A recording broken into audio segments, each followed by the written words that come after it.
Hello, this is Dale, and I want to show you more thoughts about frame by frame and rigged animation and mixing rigged with frame by frame. So here I got a character, and I really should move the bones and do regional binding. Okay. So anyway, I got this character, got him doing a little movement. The whole point of this is to show you how I would mix the two.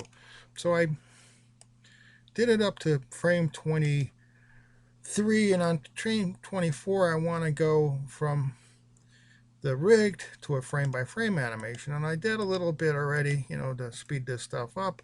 And of course, let me delete that and go in here and correct the layering.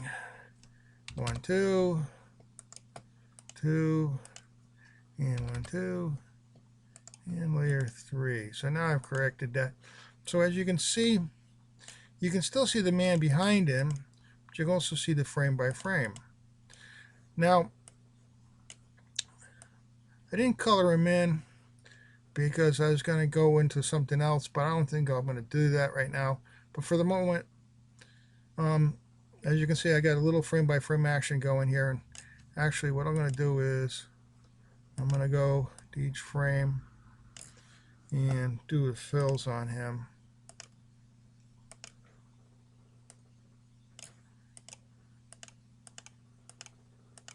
Okay, and so now he's got, a little action there, frame by frame. And then on 30, I'm going to go back to the rigged animation. So how do I keep this straight without driving myself crazy? As you can see, I got this marker icon. So let's go to the marker icon, and what I'm going to do, or the marker layer here with the bone layer. So up to frame 23, it's rigged. On frame 24, I want to go to the frame by frame. And what I'm going to do here is I'm just going to select the bone here, and I'm going to flip it. And that flipped my marker, so that now I know I'm on frame by frame. And then on frame 30, I'm going to flip the bone back again to rig. So now I've got this sequence here. It's frame by frame, or rigged, frame by frame, back to rigged.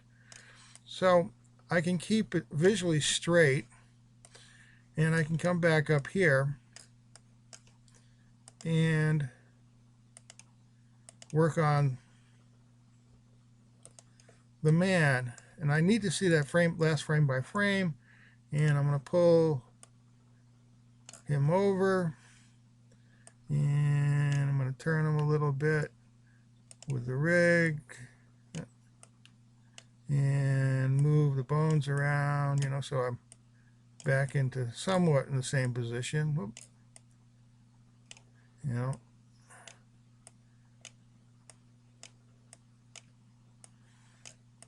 And I'm going to take off on the rigged, so I don't need to see the frame by frame anymore. And maybe I'll do a little bit more rigged animation here, whatever. Like I say, the example is pretty simple, but the idea is to keep it straight. Now, how do I keep all this straight? Well, if you see up here, I've got a reference. I made a reference to the man. I've made a reference to this frame by frame. And I got an image sequence in here. We'll leave that image sequence for a few minutes, for a few minutes. So I'm going to go up to this timeline, okay,